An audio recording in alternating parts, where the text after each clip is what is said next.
नमस्कार. सांगली मिरज आणि कुपवाड शहर महानगरपालिकेची निवडणूक येत्या 1-2 महिन्यांमध्ये होते. त्या संदर्भात प्रभागांची रचना झालेली आहे आणि यानंतरचा दुसरा टप्पा म्हणजे या प्रभागांचं आरक्षण. 10 नोव्हेंबर रोजी प्रभाग आरक्षण पडणार आहे आणि त्यानंतर संबंध महानगरपालिका क्षेत्रामध्ये या निवडणुकीचं वातावरण तापणार आहे असं म्हणायला हरकत नाही. या अनुषंगानं प्रत्येक वॉर्डामध्ये जे उमेदवार उभारणार आहेत, जे काही नव्यानं उभारणार आहेत, जे पूर्वीचे काही प्रस्थापित नगरसेवक आहेत तेही पुन्हा या निवडणुकीमध्ये उतरणार आहेत. परंतु जे उमेदवार नव्यानं या प्रभागांमध्ये उमेदवार म्हणून निवडणूक लढवू इच्छित आहेत अशा उमेदवारांचा आपण त्यांना एक व्यासपीठ देण्याचं काम करतोय आणि त्या कार्यक्रमाचं नाव आहे माझं प्रभागातील टीचर. या कार्यक्रमाच्या माध्यमातून त्या नगरसेवक पदासाठी उभारणाऱ्या उमेदवाराची जी काही त्या प्रभागाला घेऊन ज्या काही संकल्पना आहेत, त्यांच्या काही इच्छा आकांक्षा आहेत आणि त्यांना नक्की त्या ठिकाणी काय काम करायचं आहे या संदर्भात आपण त्यांच्याशी उहापोह करणार आहोत. आज आपल्याबरोबर आहेत प्रभाग क्रमांक 14 मध्ये इच्छुक असणारे उमेदवार विज्ञान माने. नमस्कार. नमस्कार. खरं तर तुम्ही याच्या आधी अनेक वेळा राजकीय क्षेत्राशी संबंधित राहिले. सुरुवातीला राष्ट्रवादी काँग्रेस असेल, त्याच्यानंतर पाठीमागे झालेली जी विधानसभेची निवडणूक आहे ती वंचित बहुजन आघाडीकडून तुम्ही मिरज विधानसभा क्षेत्रातून लढवलेला होता आणि पुन्हा आता नगरसेवक पदासाठी कसं काय उभा? गेले मी म्हणजे वयाच्या 18 वर्षापासून थोडस राजकारण कमी, समाजकारणात जास्त आहे. मग तुम्ही बघितलं असाल की आधी सुद्धा म्हणजे आमचा जो प्रवास चालू झाला हा संभाजी पवार आप्पा यांच्या नेतृत्वाखाली आणि एक मार्गदर्शक आमचे गुरुवर्य म्हणून आमचा झाला. तिथून पृथ्वीराज भैया वगैरे आम्ही एकत्र काम चालू केलं होतं. म्हणजे एकदम लहान वयातच मी भैया म्हणा, गौतम दादा म्हणा, आम्ही एकत्र होतो त्यावेळी, सगळेच होते त्यावेळी. शेखरजी आमच्या बरोबर होते, परत सुधीर दादा आमच्या बरोबर होते. सगळा प्रवास त्यावेळी चालू झाला. विधानसभा ज्यावेळी मी आता म्हणजे पक्षात लढली, कारण की 5 वर्ष सातत्याने मी काम केलं होतं आणि राजकारणामुळे किंवा राजकीय वाटचालींमुळे कुठं त्या आपला जो पक्ष आहे त्याला ती उमेदवारी त्यावेळी मिळाली नाही. परंतु म्हणजे आमचे जे समर्थक होते ज्यांच्यासाठी मी अहोरात्र झटलो, त्यांनी म्हटले की भाऊ आपल्याला म्हणजे निवडणूक जी आहे ही लढवावी लागेल, आमची इच्छा आहे आणि तुम्ही लढवा, आम्ही सगळे तुमच्या बरोबर आहोत. तो एक विश्वास एक निर्माण मोठ्या प्रमाणात चांगला झाला होता, कारण की सातत्यानं तिथे काम केलेलं होतं. त्यामुळे लोकांच्या प्रेमापोटी आग्रहाती आपण ती निवडणूक लढली आणि चांगल्या पद्धतीने मोठ्या प्रमाणात आपण लढली. आता प्रभाग क्रमांक 14 मधून हे नगरसेवक पदाची निवडणूक लढवू इच्छित आहे. मी नक्की कुठल्या पक्षाकडून लढवणार आहात आणि कसं काय चर्चा वगैरे झाली आहे त्या पक्षात? चर्चा वगैरे काय नाही, परंतु माझी इच्छा आताची बीजेपी कडून तिथून लढवायची आहे. कारण की कसं आहे, आजपर्यंत जे मी 5 वर्षामध्ये सातत्याने प्रश्न उचलले त्याला न्याय द्यायचं सुद्धा काम केलेलं आहे. तुम्ही ते बघितलं असाल, कारण की तुम्ही सातत्याने होताच माझ्याबरोबर. विविध म्हणजे खात्यांमध्ये जाऊन आपण सर्वसामान्य जनतेला न्याय द्यायचं तिथं काम केलेलं आहे.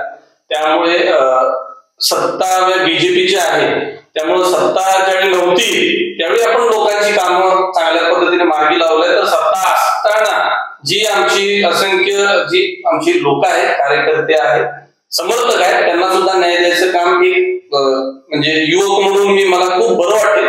कारण की थोडीशी गती लागते, थोडंसं फास्ट होतं आणि त्या गोष्टीला जे मला 100% एफर्ट द्यावं लागत होते हे तर थोडेसे कमी लागतील. कारण की सत्ता असल्यामुळे बाबा हा हे काम असंच आहे, लवकर होऊन जाईल. सर्वसामान्य जनतेची कामं करण्यासाठी मी महापालिकेची निवडणूक आता लढतो. प्रभाग क्रमांक 14 मधली काय चाचपणी केलेली आहे का? लोकांशी संवाद साधताय का? आणि तिथल्या काही समस्या अशा आहेत की अजूनपर्यंत त्याची पूर्तता झालेली नाही, अनेक वर्षापासून त्या प्रलंबित, अशा काही समस्यांचा अभ्यास केला आहे? आणि समस्यांचा अभ्यास मारुती चौक म्हणजे आपल्याला माहिती आहे की पूर्ण सांगली जिल्ह्याचं म्हणलं तर हार्ट असल्यासारखं आहे. तर आपण बघतोय सातत्यानं पावसाचा विषय, पाणी प्रश्नाचा विषय. तर जर हिराबाग पंपिंग स्टेशन पूर्ण ताकदीनं जर यूज केलं तर मला वाटतं की तिथं गाव भागात किंवा आपल्या 14 नंबर परिसरात पाण्याची कमतरता जाणवणार 100% नाही. तर 22 टाक्यांचं प्रोव्हिजन आहे सांगली मिरज महापालिकेला आता होणार. त्याच्या 2 टाक्या प्रभाग क्रमांक 14 आपल्या दिले तर पाणी पुरवठा हे सुरळीत म्हणजे एक चांगल्या पद्धतीनं सुरळीत म्हणजे होईल. आणि आपल्याला माहिती आहे की पाऊस पडला तर तिथं पाणी तुंबून राहतं, त्याचे जे ड्रेनेज आहे किंवा जे पाईपलाईन्स आहेत हे जुनं झालेलं आहे, त्यामुळे ते पाणी जे आहे हे जुन्या पाईपलाईन्समुळे त्याचं वर्किंग म्हणा ह्या व्यवस्थित होत नाही. आणि मारुती चौक ज्यावेळी तुमतो तर आजूबाजूचा परिसर तिथला इफेक्ट हा मोठ्या प्रमाणात तिथं होतो. तर मी आभार मानेन माननीय मुख्यमंत्री देवेंद्रजी फडणवीस यांचं की 3,500 कोटी वर्ल्ड बँक ऑफ इंडिया कडून त्यांनी लोन घेऊन आपल्या 3 जिल्ह्यासाठी प्रोव्हिजन केलं. त्यातले 850 करोड रुपये सांगलीच्या या विकास कामासाठी युज होणार आहे. त्यामुळे मी त्यांचं अभिनंदन करेन. तसेच पालकमंत्री चंद्रकांत दादांचं अभिनंदन करेन, आपल्या लाडके आमदार सुधीरदादा गाडगे यांचं अभिनंदन करेन, पृथ्वीराज भैया पवार यांचं अभिनंदन करेन, दिनकर तात्यांचं अभिनंदन करेन, शेखरजींचं अभिनंदन करेन. तसेच म्हणजे जी आमचे मार्गदर्शक आहेत सचिनदादा सावंत असतील, जगन्नाथ टोगळे जे असतील, वीरेंद्र थोरात जे असतील, म्हणजे ही जी घटक आहेत सर्व समाजातील आमच्यावर सत्तेतली ज्यांनी हा प्रयत्नातून यशस्वीपणाने या गोष्टी आणली. सांगलीच्या विकासाकडे हा मोठ्या प्रमाणात जो निधी आहे तो ह्या कामांसाठी आपल्याला यूज म्हणजे चांगल्या पद्धतीनं करता येईल. आणि आपल्याला माहिती आहे गावभाग ही सांस्कृतिक पंढरी म्हणून ओळखली जाते, जिथं मोठ्या प्रमाणात लेझिमच्या स्पर्धा किंवा लेझिम खेळणारा खूप मोठा वर्ग आहे. त्याच्यासाठी आपल्याला काहीतरी करता येईल. कुस्तीचा आखाडा गावभागाची आपला आहे, तिथलं आखाड्याची डागडूज म्हणा किंवा चांगल्या पद्धतीनं जो सांगलीची माती ही म्हणजे आपल्याला माहिती आहे हिंद केसरी मारुती मानेंजींच्या म्हणजे एक भारत नाही त्यांनी जागतिक लेवलला आपली सांगलीतली माती दाखवलेली आहे की काय पद्धतीने. तसेच संभाजी पवार बिजलीवर म्हणून त्यांची ओळख आहे. कुस्ती याच्यात पृथ्वीराज भैया असतील, अण्णा पवार सगळ्यांनी खूप मोठं योगदान आहे. तो आखाडा पारंपरिक आपल्या इथं आहे, त्याचं आपल्याला चांगल्या पद्धतीने डेव्हलप करायचे विजन म्हणजे आमचं ते सुद्धा आहे. आणि आपल्याला माहिती आहे की सांगली जिल्ह्यामधली सगळ्यात मोठी बाजारपेठ जी आहे तो गावभाग आहे आणि म्हणजे मारुती चौक आहे. आणि त्या ह्याच्यामध्ये क्लीनलीनेस म्हणजे स्वच्छतेचं कुठंतरी आपण बघतो की जरा महापालिकेच्या अधिकाऱ्यांना नियंत्रण किंवा विनंती करून आयुक्तांना भेटून सातत्यानं जर केलं तर बाजारपेठेत स्वच्छता जर झाली व्यवस्थित पद्धतीने तर ते सुजलाम सुफलाम चांगल्या पद्धतीने वर्किंग होईल. तिथं राहणाऱ्या जे आपले वस्ती करणारे जी लोक आहेत त्यांना सुद्धा ते सोयीचं होईल. आणि सगळ्यात मोठा विषय आता आहे की ते पूल प्रलंबित आहे की वर्षानुवर्ष ते पूल प्रलंबित आहे, त्याचा जो लवकरात लवकर विल्हेवाट लावावी ह्याच्या मागे आम्ही सातत्यानं आहे. पृथ्वीराज भाई आमचे नेते तिथं सुधीर दादा गाडगे आहेत, सातत्यानं त्यांचं काम चालू आहे की पुलाचा प्रश्न लवकरात लवकर मार्गी लावा. मी म्हणतोय अजून एक बायपास पूल तिथं सेपरेट झालं तर जी ट्रॅफिकचा कोंडी तिथं मोठ्या प्रमाणात व्हायला लागले तर तो सुद्धा प्रश्न कुठंतरी गाव भागाच्या 14 नंबर प्रभागातला हे ज्या मूलभूत गोष्टी आहेत म्हणजे हे झालेच पाहिजे लवकरात लवकर, ह्याच्याकडे आमचं लक्ष आहे. हे काय इलेक्शनच लढून त्यात आपण करायचा असा भाग नव्हता, परंतु ह्या लोकांना गैरसोयीच्या गोष्टी आहेत हे लवकरात लवकर दूर म्हणजे कराव्या लागतील सगळ्यांना मिळून. आणि आमचा त्याच्याकडे जास्त करून प्रामुख्यानं प्रश्न असतो. आता जे पूल प्रलंबित आहे म्हणजे आयुर्वेद पुलावर जे समांतर पूल केला आहे त्या पुलामुळं व्यापारी पेठेला किंवा व्यापाऱ्यांना मोठा धोका असण्याची शक्यता काही व्यापारी संघटनांनी व्यक्त केली आहे. कारण पूर्ण जो पूल आहे तो अजूनपर्यंत खालीपर्यंत तो जाणार आहे, त्यामुळे व्यापार पेठेला त्याचा धक्का पोहोचला असे काही जणांचा असा आरोप होतोय. त्या संदर्भात व्यापाऱ्यांशी बोलून या संदर्भात काय करणार आहात? हो 100%. कारण की व्यापारी टिकले तर सोसायटी टिकते, त्यामुळे त्यांच्याकडे सातत्यानं सुधीर दादा गाडगे जे आपले आमदार साहेब आहेत, पृथ्वीराज भैया आहेत आणि पक्षाचे सर्वच पदाधिकारी सातत्यानं वर्षानुवर्ष भेटलेले आहेत.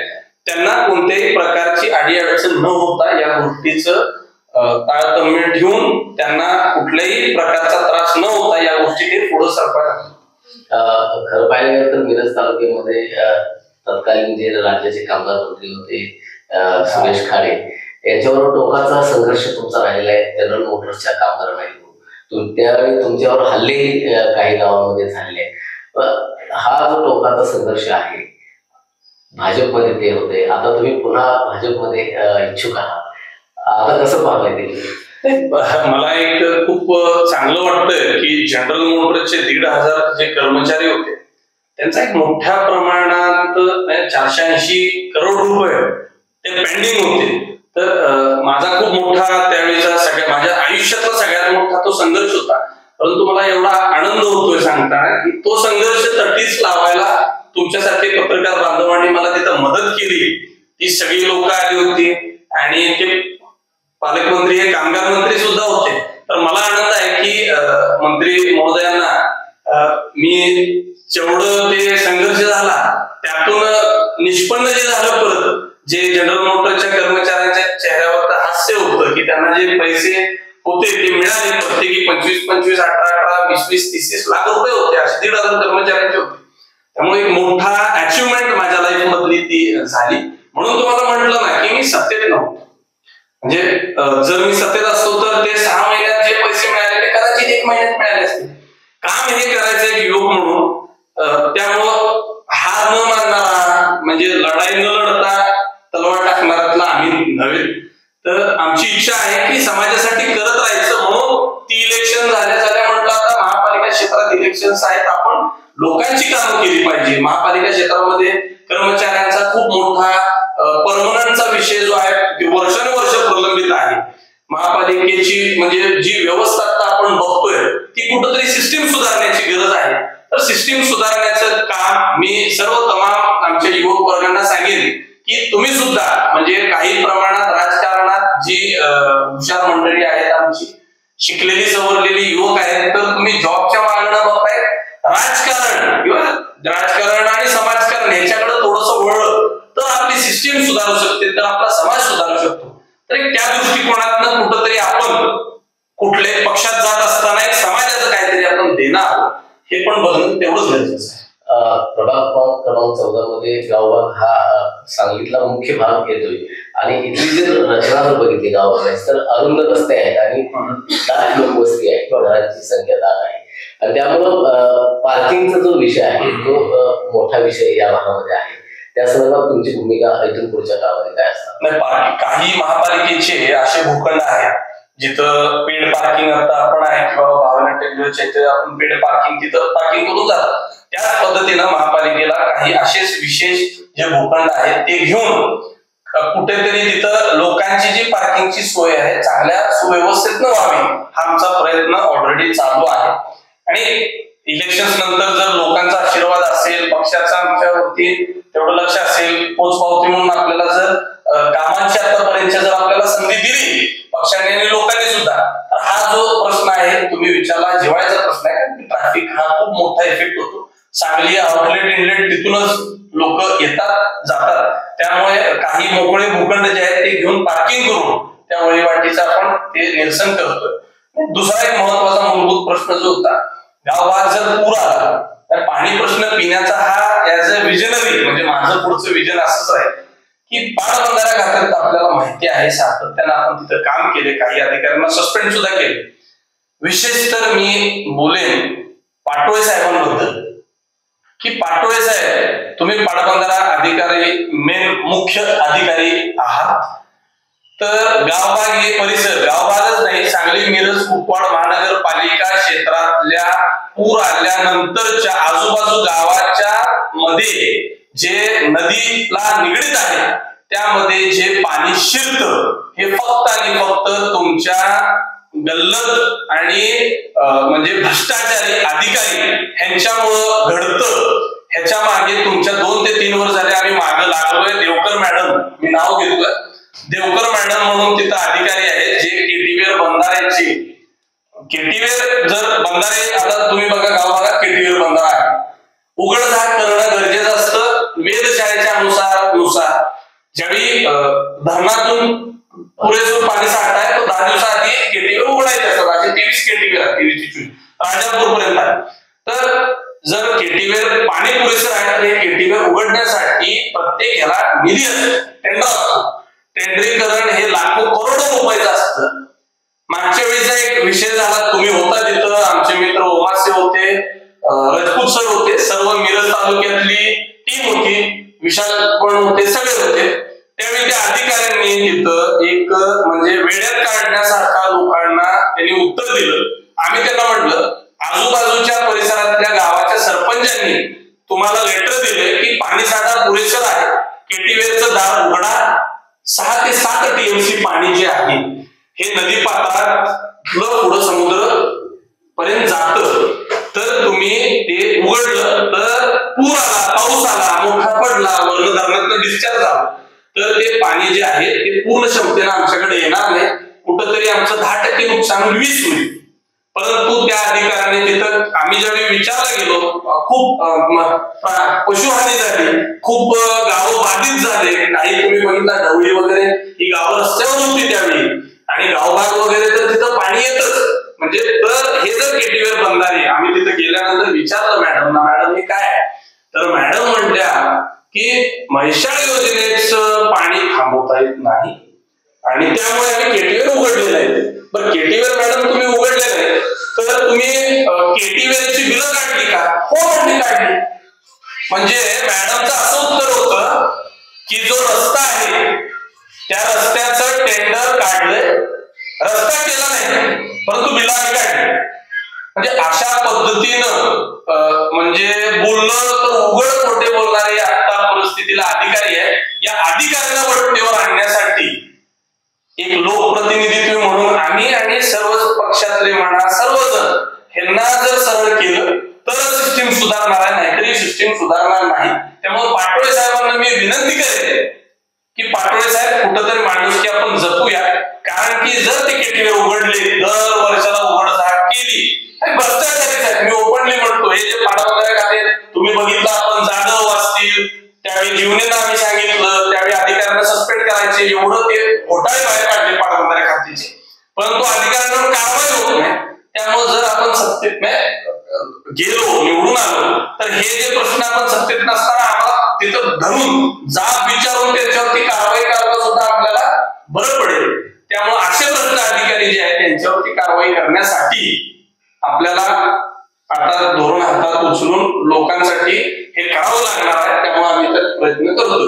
आणि दुसरा विषय मी तुम्हाला म्हटलं की जर हे केटीवेरची उघडझाप झाली तर जे पाणीसाठा एक चांगल्या अंकली मांजरी पुलापासून जे बॅकवॉटर इकडे घुसतं, तर त्या बॅकवॉटर मध्ये म्हणजे कसं आहे, पाऊस किंवा हे आपल्या हातात नाही, परंतु मनुष्य निर्मित महापूर हे म्हणेल, कारण की आमचा 2005 पासून त्या गोष्टीचा अभ्यास आहे. अधिकाऱ्यांच्या भ्रष्टाचारी आणि गलपत कारभारामुळे भ्रष्टाचाराची कुरण झालेली पाटबंधारे खातं आहे. त्यामुळे तिथं जर योग्य व्यक्ती तिथं दिला, हुशार अभ्यास, कारण काही अधिकारी असे आहेत की डिग्र्या सुद्धा त्यांनी बोगस घेतलेत का, अशी परिस्थिती आहे. याचं नुकसान जनतेलाच होतं. त्यामुळे अशा अधिकाऱ्यांना सुधारणं गरजेचं आहे. यांच्यावर कारवाई 2 वर्षापासून कारवाईची पत्र, 5 वर्षापूर्वी कारवाईचे पत्र आहे, अहवाल केला, टीम बनवली, पश्चिम महाराष्ट्रातली टीम, त्यांचा अहवाल आला, याच्यावर कारवाई करा, परंतु कारवाई होत नाही. तुम्ही होता, तुम्हाला तर चांगलं माहिती आहे, पुरावे तर आहेत तुमच्याकडे. तर ही सिस्टीम सुधारणं गरजेचे आहे. आणि गाव भागाचं 14 नंबर प्रभागाचं मी बोलेल, थोडासा विषय जास्त वाटतोय त्यामध्ये की पाणी कमतरता खूप मोठ्या प्रमाणात आहे. आपण दिवाळीला बघितला, दिवाळीला सुद्धा तिथं पाण्याचा प्रॉब्लेम झाला होता. तर माजी नगरसेवक बाळासाहेब गोंधळे असतील किंवा तिथं स्थानिक जी लोक आहेत ती आमच्याशी संपर्कात आम्ही साधलो त्यांच्या बरोबर. त्यांनी आम्हाला सकाळी सकाळी म्हणजे सकाळी रात्री झालं की दिवाळी आहे तर आम्ही पुणे साहेबांच्या माध्यमातून, त्यांचं कामच आहे ते महापालिकेच्या अधिकाऱ्यांचं, असं काही त्यांना रिक्वेस्ट नाही, जर पाणी थांबलं तर या अधिकाऱ्यांचं काम आहे की ते टाक्यांचं प्रोव्हिजन त्यांनी न मागता करून द्यायचं. त्यामुळं आम्ही तिथं 4 टँकर, 8 टँकर, 12 टँकर जे पुरवता गेले होते त्यात आम्ही कामात हे होतो. मला फक्त एवढंच म्हणायचं आहे की अधिकाऱ्यांनी जनतेच्या सेवेसाठी ते पद त्यांचं आहे, तर त्यांनी ती जनतेची सेवा न जनतेनं मागता करावी. Because if is not fit for the duty or for the chair, society will suffer. त्यामुळं म्हणजे अशी परिस्थिती आहे की नदी उशाला आणि करड कशाला असं परिस्थिती असल्यामुळे थोडस सॉरी मी हाच बोललो, कारण की जुनं गोष्टी ज्या भ्रष्टाचाराच्या आल्या तर एक युवक म्हणून आपण खूप धडपडलोय, तर अजून धडपडायची इच्छा आहे आणि धडपड थोडीशी कमी होईल, कारण की सत्तेमध्ये गेल्यानंतर लोकांची कामं करण्याला मला आनंद आहे. आमचं विजन आहे की माझा जो परिसर आहे 14 नंबर, तिथं आम्ही 5 ते 6 प्युरिफाईंग प्लांट लावावे, आम्ही लावणार आहोत. आणि त्यातून काय होईल, शुद्ध पिण्याचं पाणी नदीतून हे केल्यानंतर शुद्ध पिण्याचं पाणी 24 तास 14 नंबर क्रमांकाला 5 प्युरिफाईंग प्लांट मधून फ्री देण्याची एक आमची एक विजनरी ऍक्टिव्हिटी आहे. आता 14 नंबर प्रभागामध्ये आता जे नगरसेवक होते, माजी नगरसेवक म्हणून ज्यांनी काम केलेलं आहे, त्यांच्याकडून अशी कोणती कामं झाली नाहीत आणि आता तुम्ही तुमचे लक्ष राहणार आहे? नाही, सगळ्यांकडून कामं झालेली आहे, त्या कालावधीमध्ये त्यांनी प्रयत्न करून ती कामं केली. परंतु मूलभूत ज्या प्रश्न आहेत त्याच्याकडे थोडस अजून लक्ष देणं गरजेचं आहे. पाणी प्रश्न हा म्हणजे खूप मूलभूत गरज आहे, त्यामुळे त्याच्याकडे जास्त करून मीच नाही, त्यांनी सगळ्यांनी, पक्षांनी, नेत्यांनी सगळी हे करावी. ड्रेनेज तुम्हाला म्हटलं, हिराबाद पंपिंग हाऊस जर पूर्ण क्षमतेनं चालवलं तर तुम्हाला सांगितलं, महापालिकेच्या अधिकाऱ्यांना धारात धरून स्वच्छतेचा मोहीम योग्य पद्धतीने राबवली. या सगळ्या गोष्टीला सिस्टीमसाठी आपल्याला थोडस त्यामध्ये लक्ष उतरणं गरजेचं आहे आणि काम करून घेणं गरजेचं आहे. त्यामुळे पक्ष आम्हाला ऑब्व्हियसली पाठीशी राहील, नेते आमच्या पाठीशी राहतील आणि ही कामं नागरिकांची म्हणजे माझी इच्छा आहे की एक सौभाग्य ते करण्याचं सौभाग्य नागरिकांनी आणि पक्षाने दिला तर आम्हाला आनंद होईल. आपल्या जिल्ह्याचे पालकमंत्री चंद्रकांतदादा पाटील यांनी परवा प्रेसशी बोलताना सांगितले की ज्या ज्या वॉर्डामध्ये याच्या अगोदर जे निवडून आलेले उमेदवार आहेत त्यांनाच आम्ही तिकीट देणार आहोत. मग आता 14 नंबर मध्ये जे काही भाजपकडून उमेदवार निवडून आलेले आहेत नगरसेवक म्हणून, त्यांची उमेदवारी आता त्यांनी तशी निदान बोलण्याच्या माध्यमातून तरी फायनल समजलेली आहे. तुमच्या उमेदवारीला त्यामुळे धोका पोहोचतोय असं वाटतंय? नाही, आम्ही प्रयत्न करत राहणार. जर लोकांचं जनमत जे आहे ते महत्वाचं असतं, पक्षाचे रिपोर्ट्स किंवा सर्वे रिपोर्ट्स खूप महत्वाचे असतात. त्यामुळं लोकांचं, जनतेचं कल किंवा जनतेच्या मनात जे असेल ते पक्षाला जनता कळवत आहे आणि त्यानंतर पक्षांना मी विनंती करेन की पक्ष हे न्याय देतोच. त्यामुळं कसं असतं, राजकारण हे वेगळा विषय. मी तुम्हाला म्हटलं की जास्त करून समाजकारणात एक युवक म्हणून मी तत्पर आहे. त्यामुळं पक्षानं गेल्या काही वर्षांमध्ये माझ्या केलेल्या कामाची पोचपावती म्हणून मला उमेदवारीची संधी दिली हा माझा विश्वास आहे आणि मला या पुढच्या विजनरी ऍक्टिव्हिटी करण्यासाठी लोकांची साथ हवी आहे, जी की ऑलरेडी माझ्या बरोबर आहेत. म्हणजे खूप लोकांनी मला म्हटले की तुम्ही इथे या, इथे येणं तुमच्यासारखं एक प्रतिनिधित्व येणं गरजेचं आहे, आमची कामं होणं गरजेची आहे. तर आधीचे उमेदवार मला काय त्यांच्याबद्दल काय हे नाही आहे, खरं मला काम करायची इच्छा आहे आणि चांगल्या ताकद लावून काम करायची इच्छा आहे. त्यामुळे मी सर्वांना विनंती करेन की माझा विचार करा.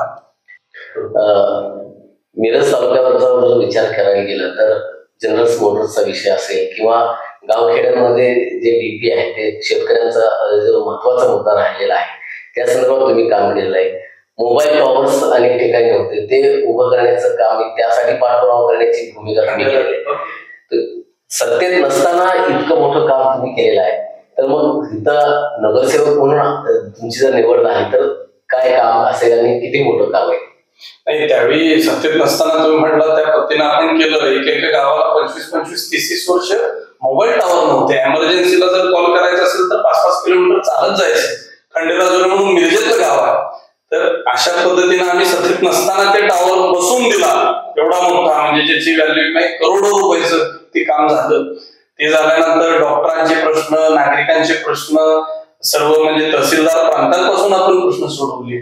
त्यानंतर डीपी जो आहे तुम्हाला माहिती आहे की शेतकऱ्यांकडून गरज नसताना अधिकाऱ्यांकडून ते पैसे आकारणी व्हायचे डीपी बदलायला, 2,000 प्रत्येक शेतकऱ्याला द्या, ती प्रोव्हिजनच नाही आहे. आम्ही जाऊन तिथं बसून भांडून 2-2-4-4 तास डीपी लावून दिले शेतकऱ्यांना. सत्तेत नसताना या गोष्टीला फक्त अभ्यास लागतो. सर्व माझ्या मित्र माता बांधवांना मी विनंती करेन, जर तुम्ही अभ्यासानं सक्षम झाला तर तुम्हाला कोणाची शक्यतो गरज ही लागणार नाही. त्यामुळं अभ्यास केला तर सगळ्या गोष्टी सोप्या आहेत. तर आम्ही अभ्यास करूनच केले. त्याच पद्धतीनं सत्तेत नसताना आपण एवढी कामं केली, तर सत्तेचा भाग म्हणून आपण एक राहिलो तर नागरिकांचे प्रश्न मूलभूत जे आहेत आणि मोठ्या विजनरी जे आहेत ते मांडून काम करायला मला सोपं पडेल. म्हणून मला तुमची साथ हवी आहे, तर मला साथ द्यावी. समजा कदाचित भाजपकडून उमेदवारी नाही मिळाली तर निर्णय काय राहणार? अपक्ष म्हणून आहे की इतर पक्षातून? नाही, आता तो सध्या प्रश्नच नाहीये. आम्हाला असं वाटतंय, मला भाजपकडूनच इच्छुक आहे, मला भाजपकडूनच उमेदवारी मिळावी ही मला नक्कीच या निमित्तानं एक तरुण उमदा आणि काहीतरी विशिष्ट असं व्हिजन डोळ्यासमोर घेऊन लोकांच्यासाठी लोकांच्या ज्या मूलभूत गरजा आहेत त्या गरजा पूर्ण व्हाव्यात. लाईट, पाणी असेल, ड्रेनेज असेल, शुद्ध पिण्याचं पाणी असेल, या संबंध गोष्टींबाबत एक सजग असणारा युवा इच्छुक उमेदवार म्हणून विज्ञान मानेंकडे पाहिलं तरी हरकत नाही, असं म्हणायला हरकत नाही. महत्वाचं म्हणजे, सॉरी मी तुम्हाला मध्ये इंटरप्ट करतो, 18 नोव्हेंबरला आम्ही नोकरी मेळावा घेतोय. म्हणजे सांगली, मिरज, कुपवाड असेल, कोल्हापूर असेल किंवा पश्चिम महाराष्ट्रातला सगळ्यात मोठा नोकरी मेळावा तिथं आहे. साधारणपणे 400+ कंपनी तिथे येतात. त्यामुळे मी मोहनजींच्या चॅनलद्वारे सगळ्यांना युवक म्हणजे आमच्या माता भगिनींना आणि युवकांना, बांधवांना विनंती करेन की तिथं शिक्षणाची अट काही नाहीये. तुम्ही दुसरी नापास असला तरी तुम्हाला तिथं एक्सपर्ट स्किल्स म्हणून तिथं काम आहेत. सांगलीच्याच 200 कंपन्या आहेत, कोल्हापूरच्या वेगळ्या आहेत. तर इथं रहिवासी असणारे इथल्या इथं योग्य तो तुम्हाला जॉब मिळू शकेल. त्यामुळे आज आपण बघतो युवकांना जॉब नाहीये. कुठेतरी व्यसनाहारी युवक खूप मोठ्या प्रमाणात चाललेले आहेत आणि जॉब बघायचा आहे, परंतु कुठं जायचं त्यांना माहिती नाही. तर एक तुमच्यासाठी खूप मोठी सुवर्ण संधी आम्ही तिथे घेऊन येतोय. सचिन भाऊ कदम त्यांचं फाउंडेशन आहे, आम्ही दोघं एकत्र UGPI म्हणून आहे, संस्था आहे मोठी. तर मल्टीनॅशनल कंपनी सुद्धा 10,000 पासून 2 लाख पर्यंत पगार सुरुवातीला म्हणजे स्टार्टला आहे, तिथपर्यंत आहे. तर IT वाले आहेत सगळे. त्यामुळे सगळ्यांना हात जोडून विनंती करेन की अशा नोकरी मेळाव्याचा तुम्ही लाभ घ्यावा आणि आपलं तिथं फिक्स म्हणजे आम्ही असं आहे की पहिल्याच दिवशी 1,000 नोकऱ्या देतो. 20,000 विद्यार्थी येणे म्हणजे अपेक्षित आहे तिथे जॉबला. त्यामुळे या कंपन्यांच्या कडून सुद्धा चांगल्या पद्धतीने मार्गदर्शन आणि जॉबची त्यांना सगळी मोहीम चांगल्या पद्धतीने राबवून आहे. त्यामुळे सगळ्यांनी आवर्जून या 18 नोव्हेंबर VP कॉलेज. नमस्कार. नक्कीच या निमित्तानं विज्ञान माने हे वॉर्ड क्रमांक 14 मधून इच्छुक उमेदवार म्हणून निवडणूक लढवू इच्छित आहेत आणि ते भाजपनं उमेदवारी द्यावी अशी त्यांची इच्छा आहे. अनेक कामांच्या बाबतीत त्यांना अनुभव आहे. मिरज विधानसभा मतदारसंघामध्ये त्यांनी आधी वंचित बहुजन आघाडीकडून उमेदवारी लढवलेली होती, आमदारकी लढवलेली होती आणि त्यानंतर अनेक जनरल मोटर्सचे कर्मचारी असतील, त्यांचा पगाराचा इश्यू असेल तो त्यांनी त्या काळी उचलून धरलेला होता. त्या काळचे पालकमंत्री तथा कामगार मंत्री सुरेश खाडे यांच्याबरोबर मोठा टोकाचा संघर्ष त्यांचा या निमित्तानं राहिलेला आहे आणि या टोकाच्या संघर्षाचं फलित म्हणून त्या सर्व कर्मचाऱ्यांचे जे थकीत जे वेतन होतं ते शासनाला देणं भाग पाडण्याची भूमिका विज्ञान माने यांनी घेतली होती. यानंतर आता प्रभाग क्रमांक 14 मधून ते उमेदवारी लढवू इच्छित आहेत.